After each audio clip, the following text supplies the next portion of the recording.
QoS was a 5-day Cisco course. What is QoS for? How do we define it? How do we use it?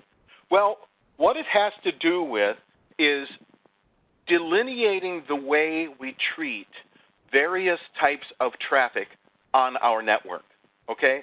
So the goal of QoS is to provide a better and more predictable network service by providing, when we say dedicated bandwidth, we don't mean that this is time division multiplexing, which would be just really archaic and poor use of our bandwidth. So when we say dedicated bandwidth, what we mean is we want to provide a minimum level of service to certain types of traffic depending on their mission criticality and what they need as an application, okay? We can also specify a maximum amount of bandwidth that a particular type of application may have access to. We can define or improve other traffic propagation statistics or numbers like jitter and latency. And also we can mitigate loss and make sure that certain types of traffic have less loss at the sacrifice of other types of traffic which may suffer more loss, okay? These decisions are business decisions, okay? So QoS will do this providing these specific tools to allow these things to happen, to mitigate congestion, again, maximum bandwidth utilization.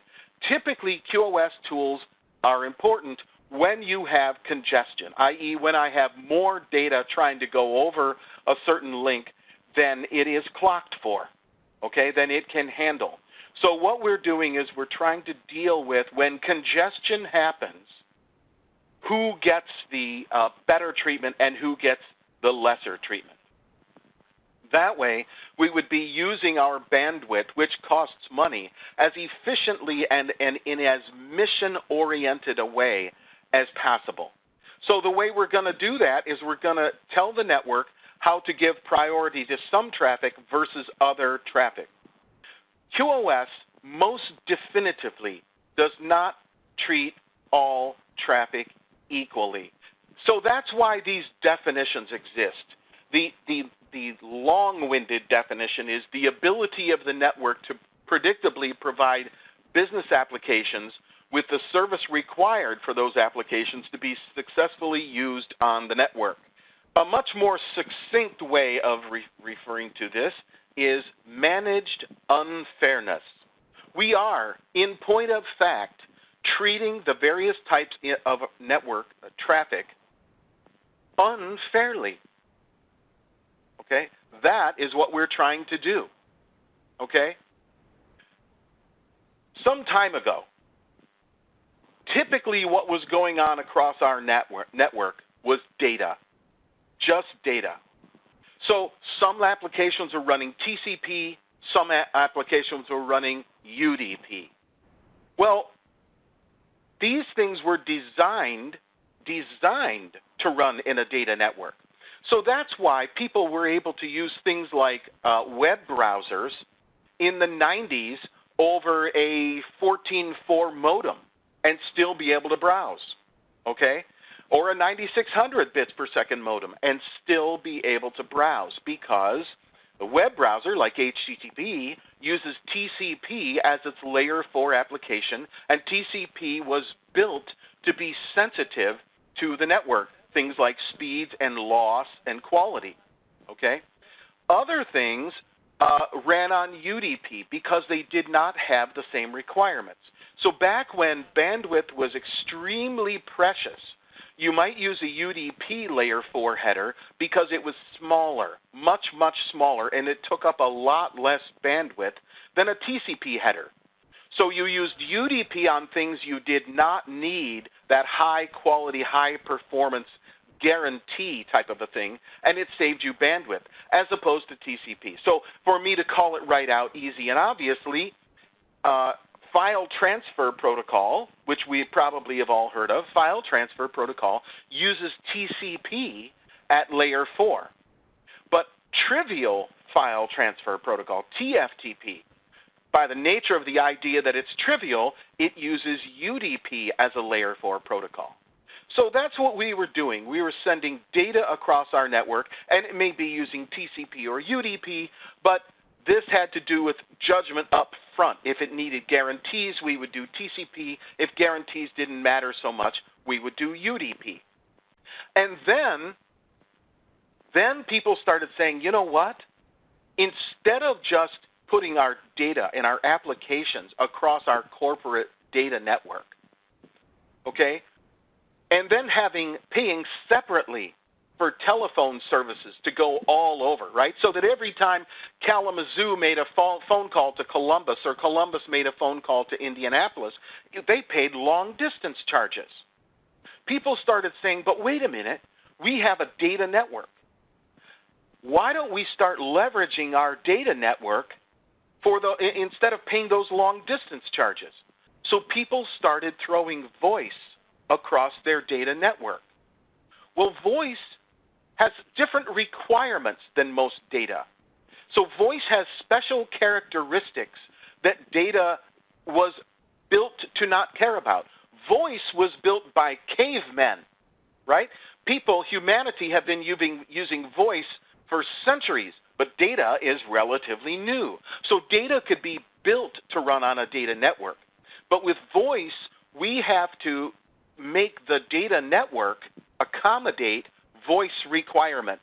Because voice requirements are what we think of in terms of things like conversation. So we have to teach our network to accommodate voice and the requirements voice has. Okay? And then we started putting on video. So we had to teach our data networks to accommodate video traffic. Okay?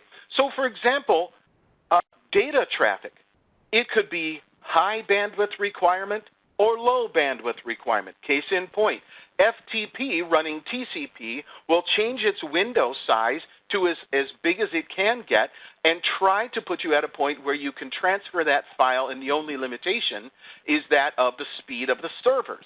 If the bandwidth is available to do that, it'll gobble up all the bandwidth it can get. A UDP application doesn't have that windowing thing typically, so it's going to take what goes back and forth between the two without really trying to ramp up gargantuous speeds necessarily.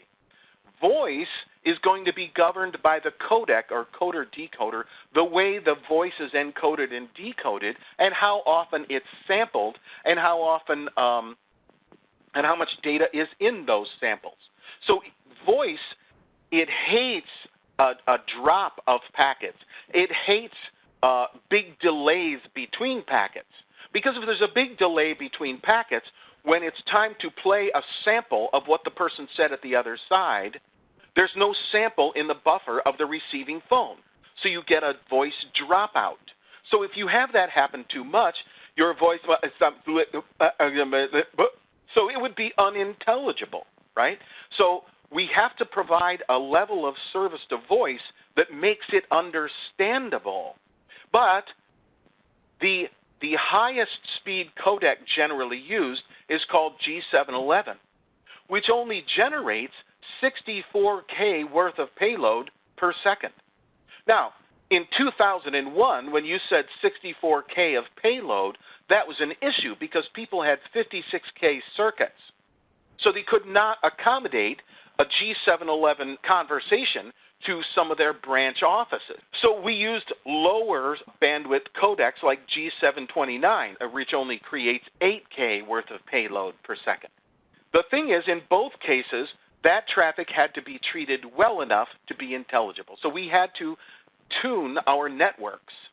We had to tune our networks to give something which requires very low bandwidth, very good treatment, as opposed to video.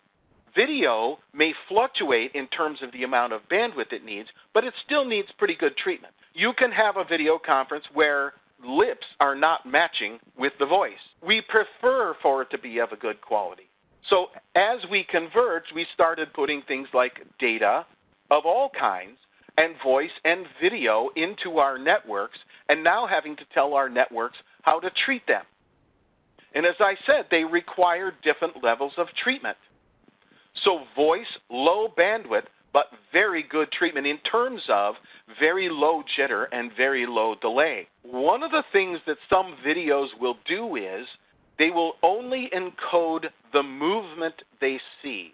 So when the video stream first is sent, the entire screen is painted. So all of the data required to paint the first screen is sent. But subsequent code that's sent is only the code that indicates the variation of the picture. So the background might stay the same and not have to be retransmitted.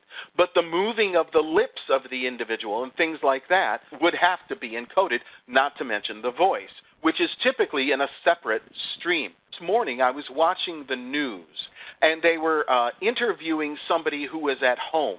The person said after the interview was over, "I'm sorry that the person's video jumped from time to time. It was a technical issue." Well, I knew what the technical issue was. The person who was being interviewed couldn't sit still.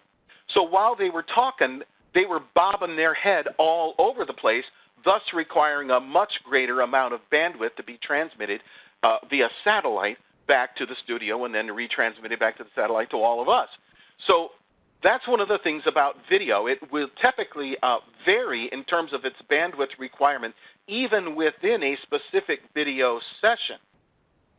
But it also has to be treated well enough that everything arrives on time, everything arrives in order, and there can't be vast gaps because, again, then you'll have nothing to play when it's time to show the picture.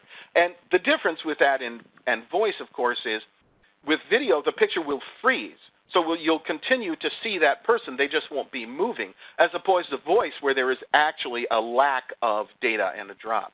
So also, human nature has become more accustomed to lower quality voice and lower quality video than once upon a time, because we have seen those old movies where the voice and the picture don't match.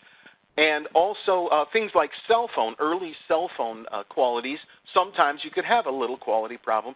So people became more accustomed to quality problems, as opposed to in 1985, where you had like monopolies on who was going to handle your voice and everything was practically perfect. But again, when cell phones came in, there started being a little bit of quality problems and we became accustomed to them. And so humanity has come to adapt to that type of thing. And again, with data apps, you would do things like say, okay, I have these TCP apps in my network. This application, Business App A, is very important to doing business. And the application requires a certain level of service. So you would tune your network, having already figured out what type of tuning you're going to provide for voice and video if necessary. You would figure out exactly what is required for Business App A to run acceptably and required for Business App B to run acceptably. And then you may see that there are other apps running in your network which are not related to your business at all. So in order to provide better service for your business-oriented applications, you could provide worse service. You could actually punish or hold down the service to things that are non-priority or non-business related. The same thing with UDP apps. You can find business-related apps that are running UDP, and you can make sure that your network is tuned to service them very, very well, as opposed to things that you don't care about. They are non-business related, so you could find a way to treat those badly. Again, it's a trade-off, right? It's a trade-off. I treat some things worse so that other things can be treated better.